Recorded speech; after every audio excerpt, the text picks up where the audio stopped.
Hello, everybody. Dr. Rick dropping in on you. Hope everybody's doing good. Hopefully you've gotten your week off to a great start. Hopefully you are centered and focused and striving to achieve the goals that you have established and set to live the life that you desire to live and how to impact the world you desire to have. And if for whatever reason things aren't exactly where you want to be, understand that is par for the course. That everybody has times and phases and situations and eras in their life where they're in the midst of challenge. Challenge is a developmental phase. It is a preparatory phase. It is absolutely necessary for you to achieve and live in the things that you desire to live in. Do not assume that delay means denial. Do not assume that the challenges and the frustrations and the obstacles and the setbacks and all of those things that are simply a part of the process are there to disrupt or stop you. They are there to test, to try, to prepare, to develop you. So don't give up. If you're still breathing, you're still in the fight. Well, it's Wealth Building Wednesday, and so we are going to talk about the importance of reducing your taxes and fees and then investing the difference. We're going to talk primarily about how so much of what we work our behinds off are lost in things that we very rarely give any attention to and therefore never strive to manage.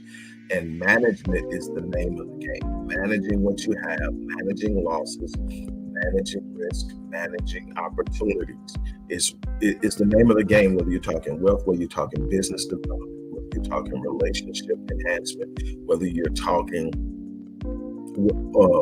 starting a business, whatever it is going to start with those things. So look, I'm going to get into this thing. Before I do, there are 3 opportunities in the description box associated with wealth building. The first one is the Path to Generational Wealth course. That's the 18-month course. That's literally 10 years of my life in research, in development, in interviewing the best of the best to gain enough understanding about this to literally put it in a course and to adapt it and adopt it and adapt to it in my life. So much of what I learned over those years, I didn't know. I've always been successful, but there was so much that I was missing. And so things are shifting in my life and it's unbelievable. And I want to share that with you. The opportunity to sign up for the course is in the description box. Also, there's the 7-day online business lunch course, which is, I believe, one of the quickest and most repeatable ways of launching online businesses, which is a way to create multiple streams of income, which is an absolute necessity in hedging against the loss of primary income. And again, today is the last day. I extended it one more day. So for the remainder of this day, it is significantly reduced in price from $607 down to $297. But that will change after the day I've extended it because I wanted it to extend into Wealth Building Wednesday. And finally, our Unleashing the Power of AI course.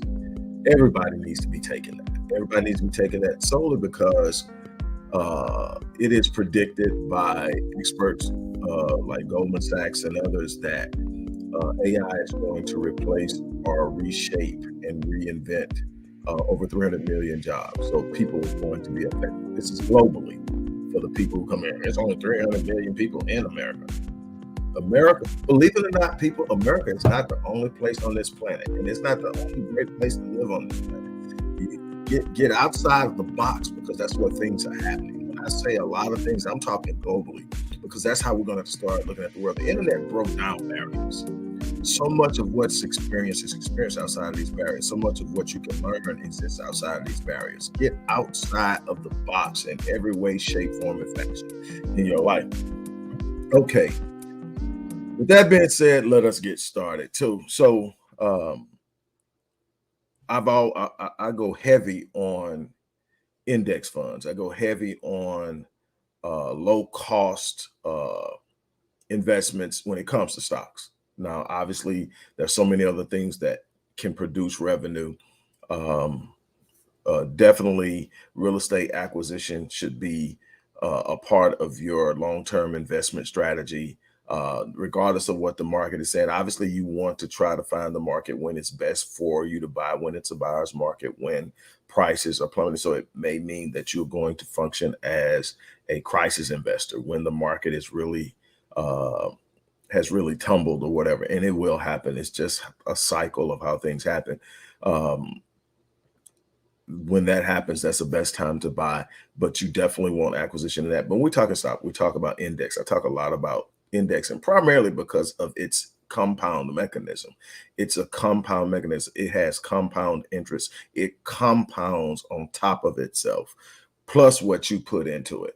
So it's going, and the S&P 500 is just consistently performing over and over and over and over again. Yes, there are going to be down times and up times, but you're playing the long game. If you're not playing the long game, you need to play the long game. Do you take opportunities to win in some sort of highly aggressive form of investing where there's a rapid turnaround? Yes, but always understand normally where there's a rapid turnaround and a significant win, it comes with a significant risk.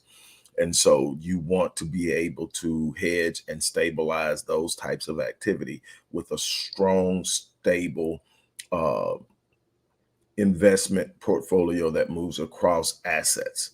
And so we talk about this a lot, but all this stuff is in the course. All this stuff is in that Path to Generational Wealth course. I want to talk about the flip side, though, where most people lose. When I talk to some of the greatest minds in investing over the last 10 plus years, when I started to decide I wanted to create a course that the average person can take and just by taking it improve their financial situation through what they would learn.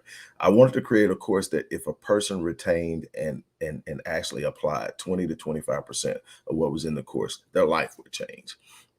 And that would motivate them to start applying more. I wanted something that created a motivating factor and then a drive and then a reality that pushed a person to go further and further and further.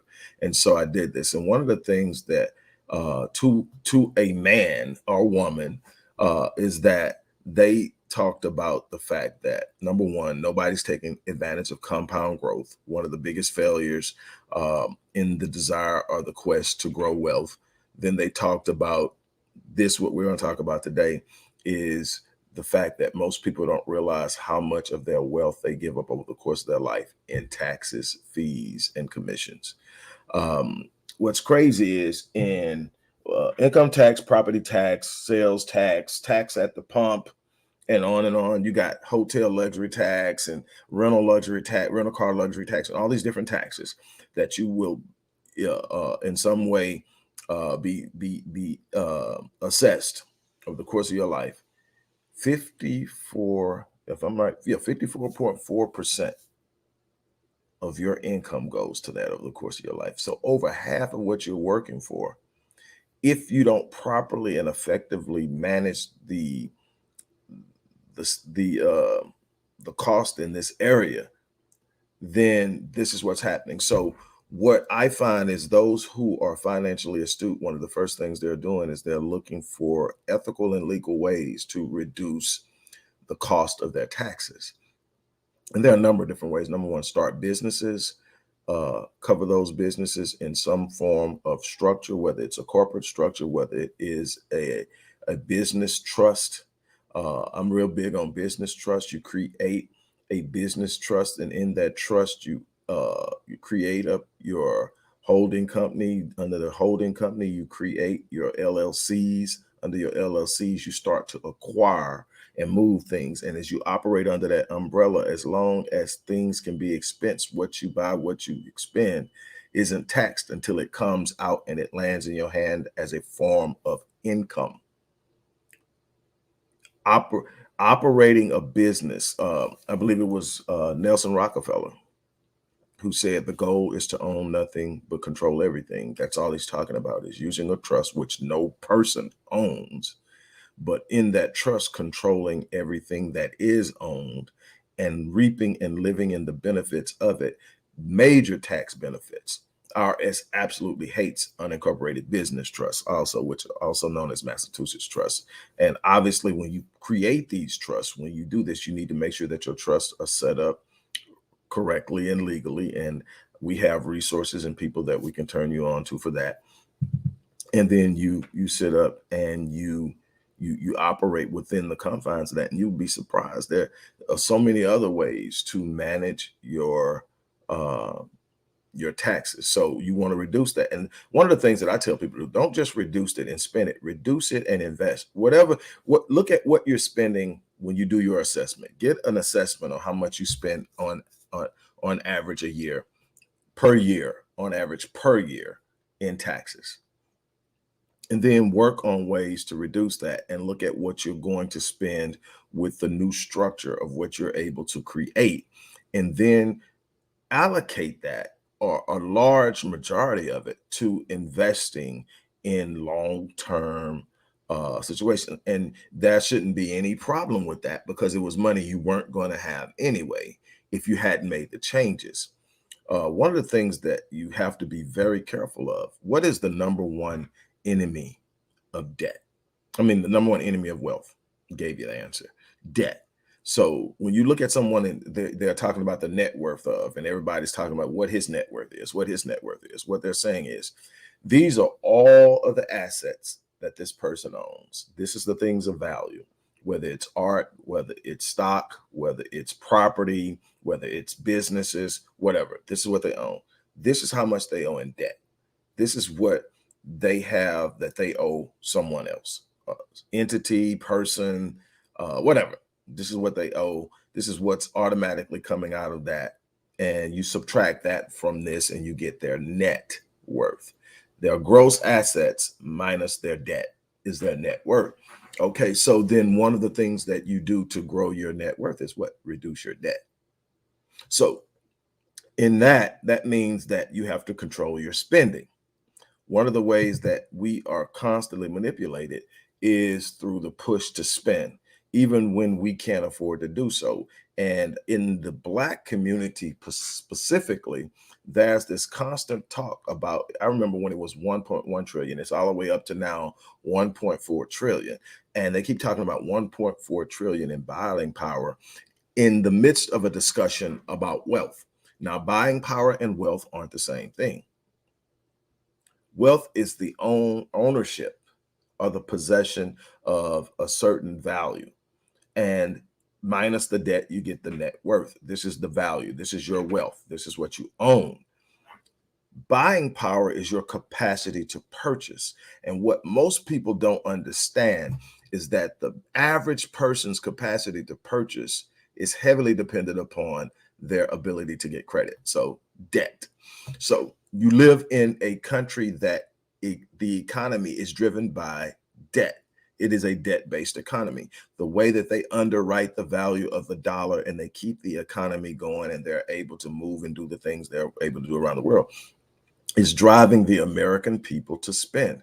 And one way that they do that in the more less financially affluent areas is to convince us that we can buy something. So they tell us we have 1.4 trillion and we buy into the idea that we're doing better than we actually are, when the vast majority of that 1.4 trillion is credit and the ability to buy. It's not how much we own that we can go purchase something with. And the other part of that is, when we spend and use our purchasing power, we are rarely spending and purchasing something that appreciates in value or holds value, so that now we have an asset that we can hold on to. Yes, you need to take your cash and put it into assets that either grow or hold value, because your cash currency does not. And we talked about that, and we'll get into that in other times. The currency, the US currency, is highly volatile and it is tottering. And the way that you have to protect your wealth is you have to get into assets that translate into other currencies and other economies to hold and protect your wealth. Okay. And you should be able to hold until everything corrects. And I believe that things can correct to a certain extent. I'm not going to get into too deep into what could possibly happen with all of the geopolitical and everything, all other types of influences that are happening around the world that impact what happens here. I don't want to get too deep in that. I want to talk about specifically managing your taxes, managing fees, managing commissions. It is in this area because we are constantly unaware of it. We go out and we buy stuff. How many times have you bought something and never looked at what you paid in taxes? Honestly, sales tax.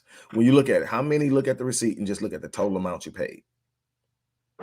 How many of you actually do the math and sit up and say, okay, I paid X amount on the groceries, but I spent this amount in taxes? Now, is there a way to get around sales tax? Not if you want a certain specific thing. There are some things you can do where you can avoid sales tax depending on where you're buying and you're shipping it from. Sales tax can be waived, especially with online purchases. But what you can do is you can get in situations to where you're operating and moving and purchasing things and holding things inside structures that aren't going to be as heavily taxed. And in other words, if, say, for instance, um, man, as long as I can think about running a business, run a business, even when I'm running a business in the home office, in a commercial office, in a satellite office in Starbucks or wherever else, Barnes and Nobles, Borders, Books, man. I mean, it's wherever, whatever, but definitely in a home. Okay, so I have a business. I create a corporation. In that corporation, I now operate my business. I expense whatever I do for business in that. And because I'm running my business in that home, a part of what I pay in my mortgage can be expensed and paid through the company. And you are now not having to pay taxes on the amount that you paid for the business because you're going to expense that. You're going to use it as a deduction. And I don't want to get too much into it, but basically, you're operating things you're going to need. You're going to need a car. Well, I need my car to ride my business. I have business meetings to go to. I have trips I need to take. I have all this. So now I can also expense my travel. If I can sit up and tie any place I want to go to having to do business while I'm there. Now that trip can be expensed and covered underneath the umbrella of the corporation or umbrella of the truck, whatever, however you build it and structure it. But it's going to, now the difference between a business trust and a corporation, that's still dual taxation in corporations. It doesn't happen in a trust again. So another way to what? Reduce tax liability, and that way reduce the amount of taxes you pay per year. And so that's one way. Another way is in fees. There's this little joke that goes on in the financial market that when you ask your financial manager or your stockbroker or whoever you have that you're trusting to manage your money, when you ask them to explain fees, they charge you a fee for explaining the fees. And so you've got to be fee conscious. People with 401ks, you think it's a set it and leave it and everything is. Let me explain something to you. $17 billion a year comes out of people's 401ks in the US. $17 billion in fees. That's money you'll never see that you earned or grew in your financial portfolio inside of your 401k. And this is consistent. And the average person cannot tell you where 10% of those fees are coming from and what they can do to mitigate the impact of those fees. And that's a problem. So then what do? We need to learn. How do you learn? You need to read. You need to develop a vocabulary to understand terms when you see them. You need to be able to understand opportunities when they present themselves. One of the problems that we have is we don't understand how things work. And when you don't understand how things work, the people who do will exploit and manipulate and control. You have to have an ability to understand understand how you're being influenced. And this isn't just in the world of finance. This is in the world of academia. This is in the world of business. This is in the world of social engagement. You have to understand the mechanisms. One of the problems we have is that we don't understand how things work. We exploit it. I heard one uh, Bishop Desmond Bismarck. I think he's out of Zimbabwe somewhere, but he talked about the way that the country had these copper mines, and they didn't know how to mine and to monetize all this copper. They had these copper mines, and the country was struggling. AIDS epidemic, poverty, people sleeping in the street, high homeless population, but they had these copper mines, but they didn't know it. So not understanding the game, not understanding how things work, they went out and hired a mining company to come in to mine it and to show them how to run it. And the mining company cut a contract and deal with them that they would pay them $75 million for the rights to mine that, and they will give them 5% of the revenue. Now, these are your mines in your country, your sovereign nation, and you've gone outside of your sovereign nation and hired a company that came in and understood immediately that you did not have the knowledge to understand what was happening, not just about mining, but about business, about how things flow. So what did they do? They do a contract. We're going to pay you $75 million to mine this country, and then we're going to give you 5% of whatever is mine. Now, here's the thing. They didn't pay them the $75 million up front. They asked for 3 months to come up with the $75 million. So you gave an outside company that has no interest in the welfare of your people access to your mines, work your mines, take your copper, sell your copper, and pay you with the proceeds from your copper, and then give you 5%. That's what happens when you don't understand how things work. And it happens to us in the US all the time because we don't understand how things work. We don't want to read, we don't want to learn, we don't want to invest in advancing ourselves. So we sit up and we guess, we wish, we hope, we trust. And 400 years, 246 years of chattel slavery, 1619 to 1865. Then another 158 years of re-injury, re-manipulation, and everything else that we experienced in slavery, but in a different way. Convict leasing, black codes, redlining, urban renewal, benign neglect, mass incarceration, miseducation, gentrification. Man, there's been so many forms of serial forced displacement. I've got tired of studying and writing about them. And each one of them has a negative impact on us as individuals and as a collective. And we can't do anything about it because we don't understand how things work. Well, the reason I created the course is because you can learn. Absolutely, Tanisa. Hello, Tanisa. Oh, man, they got billions, Donica. They're still getting billions off of that copper. And hello, Tanisa. Hello, Donica.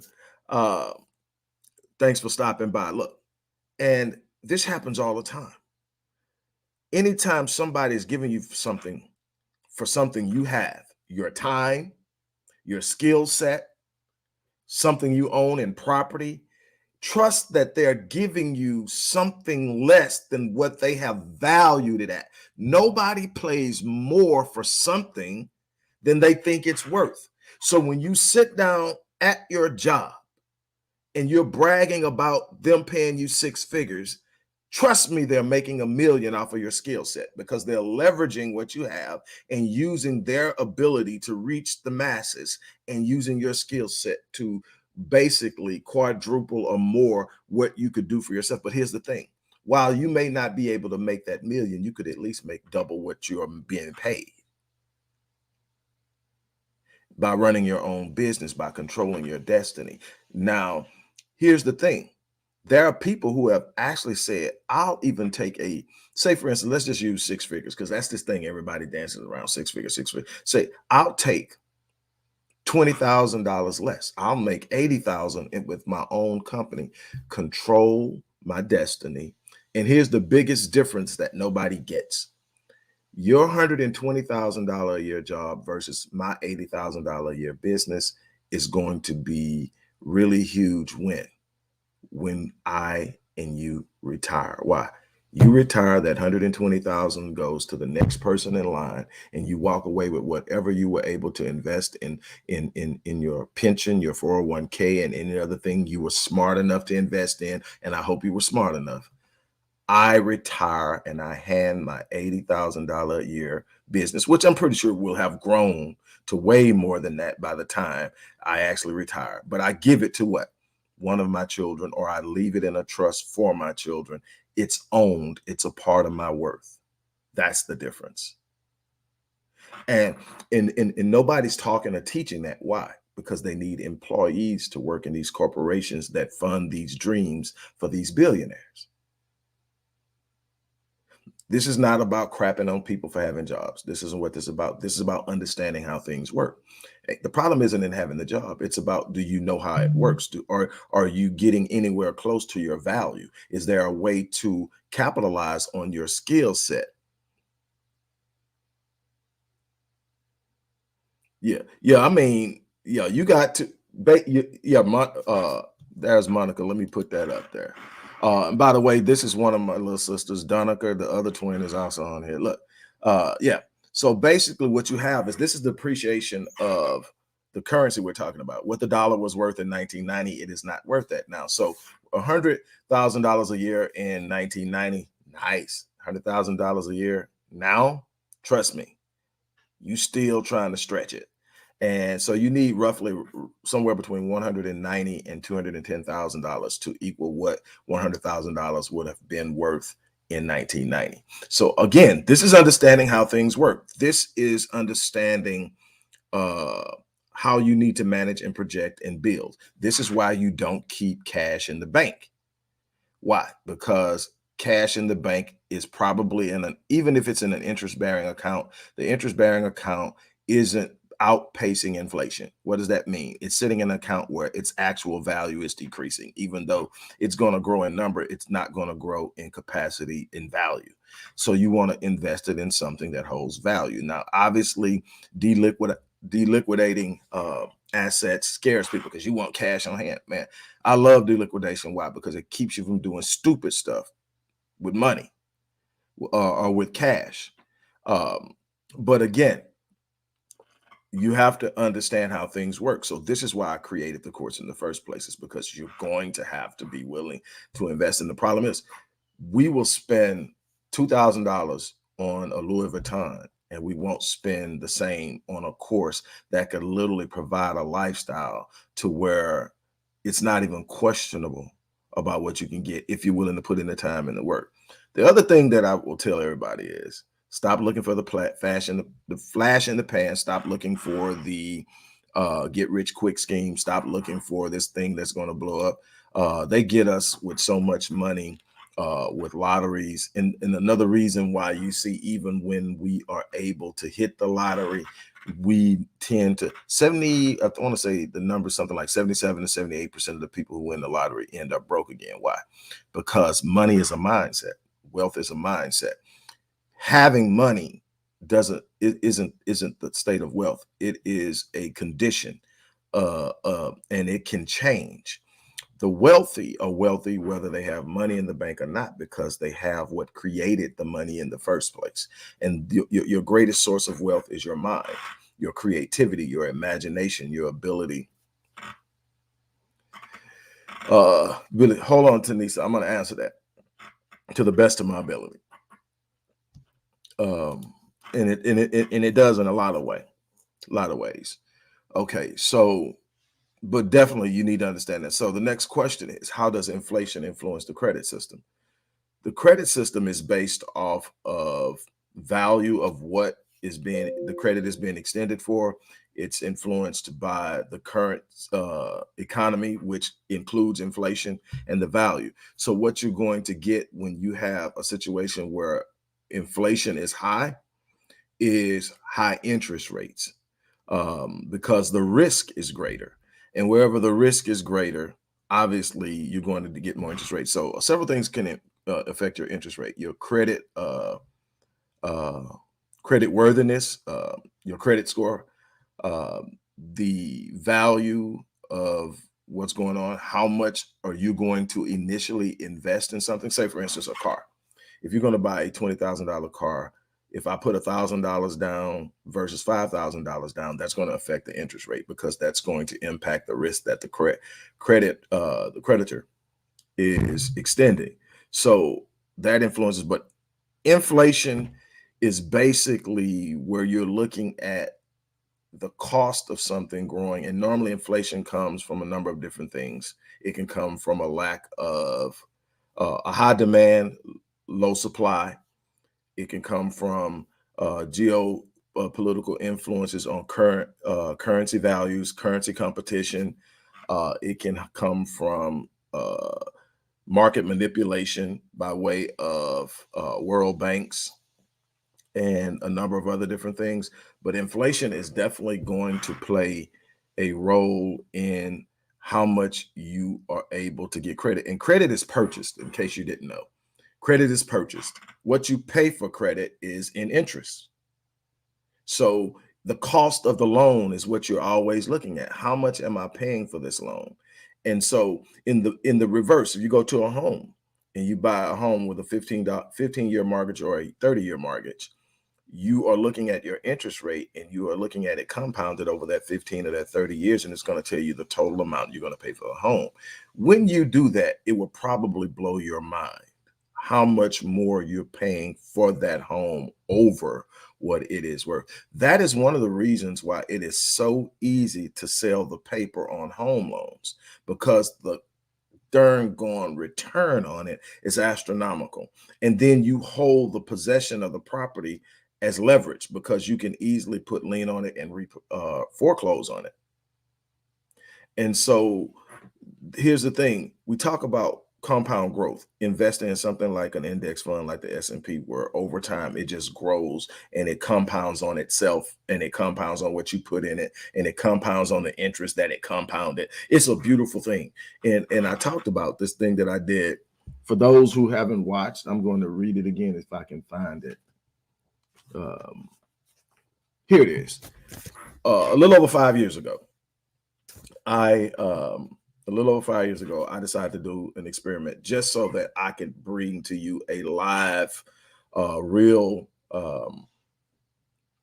example. So I decided to use the S&P. So what I did is I decided I was only going to, because I'm thinking about people who are saying I don't have it and I can't get started. And I'm saying you need to get started no matter where you're at. Start with what you have. And so I said, okay, I'm going to take $5 and I'm going to open up an account and purchase $5 worth of S&P stock. Well, it's not. So it's a small percentage of actually one share, but it's I'm in. $5 I'm in. Okay. And then every week I'm going to put $4.60, and I divided that into an average of what I wanted to put in over 5 years. And so for the total of 5 years, every week I put $4.60 in. After 5 years, there was a total of $1,473.28. So, and total invested over that 5-year period was only $245. That's what the S&P 500 can do. And I put that in my youngest daughter's. I got that from my youngest daughter, and I built that for her, so she's already off and going. And again, it's in a trust. So I can't tell you enough about trust, because trust protects you against yourself. Trust is the way you project wealth. Trust is the way that you ensure that your children don't squander the wealth that you built for them. Oh, trust, trust, trust. It's the way the wealthy protect and project their wealth. And so we need to learn about that. That's in the course as well. But absolutely, there has to be an understanding of how things work. And one of the things is we tend to do everything to discredit disarm those who want to empower, those who want to educate, those who want to provide something. We can find everything wrong with what they're doing, how they're doing it, whatever, and we never ever go after it. It's easier to dismiss stuff than it is to engage it and take on the responsibility of changing how you think, changing how you move, changing. And we hadn't even got into the other things. You're talking about fees. So basically you got 34% in 54% in taxes, a total of basically after fees and commissions and everything else, roughly 72% of your earned income can easily go through taxes, fees, and commissions of operating, and leaving you with 28 point something percent in spendable income. And so how do you do that? Well, number one is you reduce and manage your liabilities.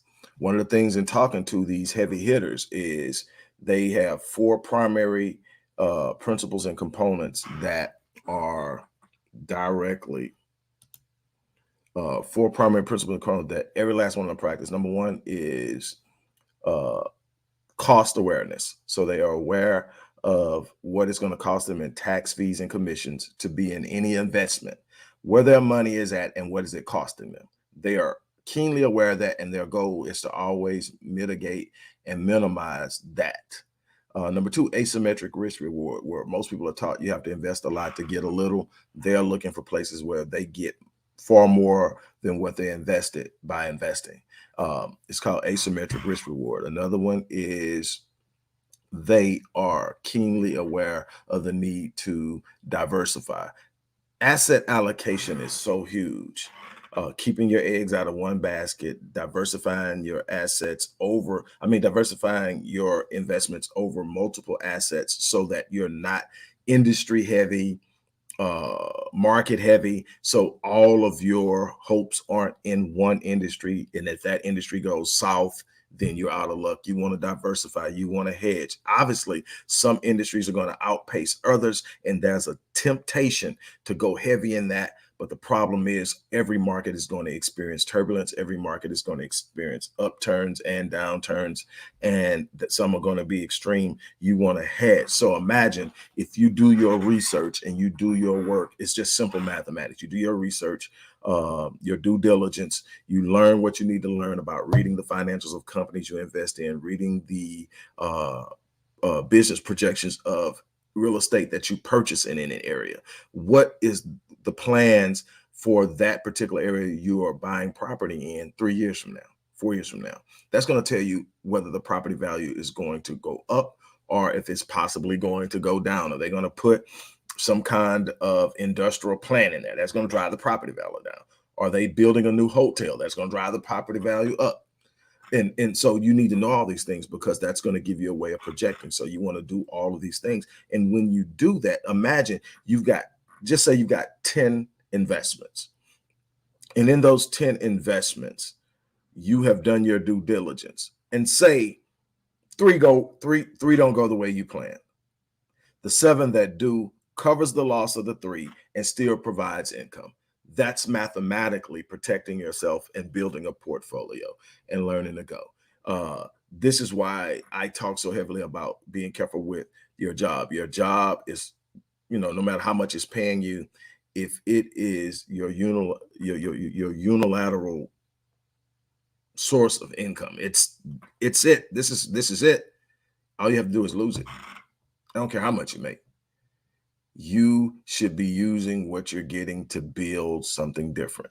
And one of the things that I had to practice, I had to learn, and what I taught and what I continue to teach is your value isn't in what's your bank. It isn't simply what's in your bank account. Your value is in what you're building and what you can project out in the future.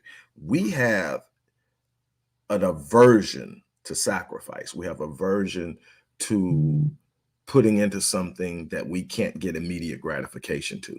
So we get took a lot by those who do have the plan, those who do understand how things work. We get took a lot because they show something flashy and they tell you, if you get this, you're going to have this. And we go out and buy it. Speaking to the black enigma in finance, We are at the bottom of the socioeconomic ladder. There is a $50,000 median household wealth gap. They have a median household wealth of something around 177,000, talking about whites who have the majority of the wealth in this country. We're talking about 177,000 in median household wealth. We're talking about black 17,000 and dropping. And then we talk about the fact that even with that, blacks outbuy whites with Mercedes Benz and other luxury vehicles 2-1. As a matter of fact, the average millionaire in America is white, and the average millionaire drives a Toyota. Matter of fact, in the top 10 cars driven by people with a net worth of $1 million or more, only one luxury vehicle even breaks the top 10, and that's a Lexus. So, and it isn't even the biggest Lexus, it's the S. And then you get into the second 10 and you start to see the BMW pop up and the Benz is there. But the top 10, they understand money, they understand value, they understand appreciation. And when they do go out and buy something like that, 9 times out of 10, they lease it because they understand depreciation. If I pay cash for it, even, I'm still upside down in this car for the next 3 or 4 or 5 years until what I've put into it comes back and levels out. And that's not how they think. So they'll lease it because I'm going to use it. And it's an expense. And most of the times they will expense it through whatever business entities, whatever they have. And so it has a minor impact. What we've got to understand is not only are we outbuying them 2-1 with luxury vehicles, also blacks are going to spend $2.5 billion on Jordans this year. Not only that, between October 31st, well, the last week of October, preparing for Halloween, through December 24th, the day before Christmas, we're going to spend approximately $543 billion. And yet we are in last place. We're going to spend 40-something billion for Halloween, 50-something billion for Thanksgiving, and a whopping 400-something billion for Christmas. We love the symbols of success, and we haven't learned how to actually create it. And so we live with powerlessness, and we like to have the symbols of power. We live a large part of our life through symbolism. That's why we're so concerned with what we wear.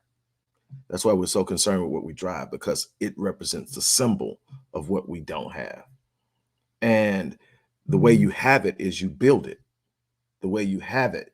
Yes, Black people, I'm talking specifically about Black people in that, Donica. The way that you have it is you build it.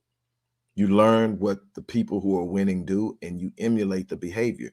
And what's amazing is the vast majority of mechanisms that we talk about aren't going to be heavily impacted by race.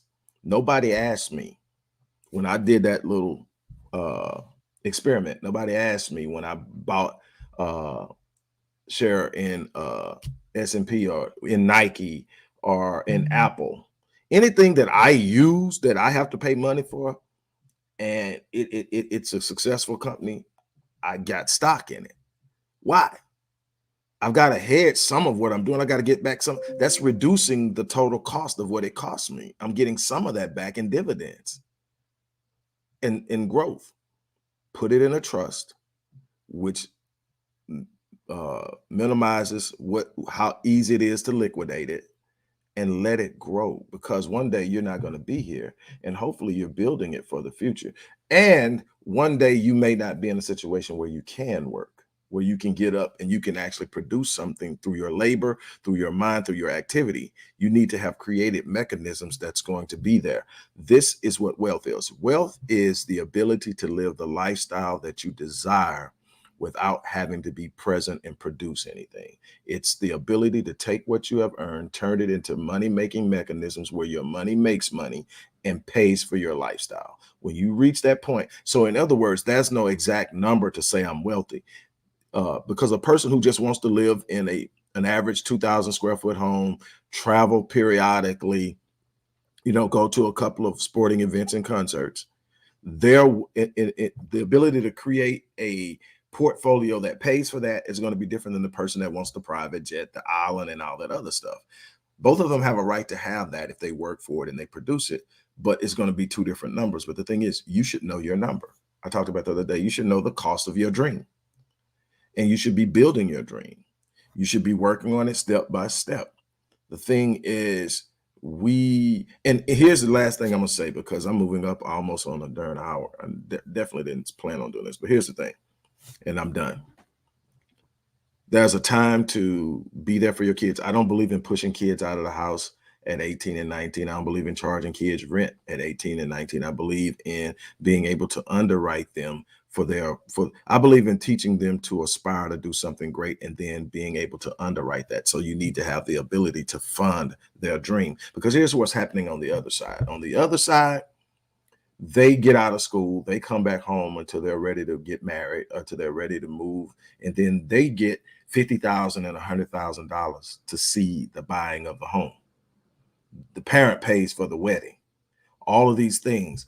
And so they are already ahead of our children in this in this wealth race. And who has the wealth has the power. He who has the gold makes the rules. So we've got a lot to learn.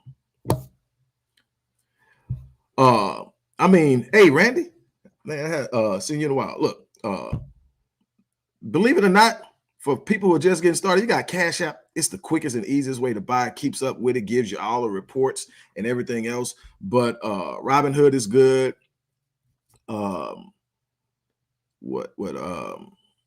haven't really checked out Webull. I did one the other day, and I'm pretty sure I have it pulled up somewhere around here. But man, I've got so much stuff pulled up around here. But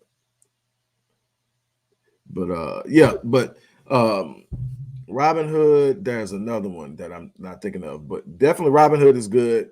Oh man, I wish I could. I don't know why they're not coming to me. It's probably because I need to get off. I got a client in 2 minutes. But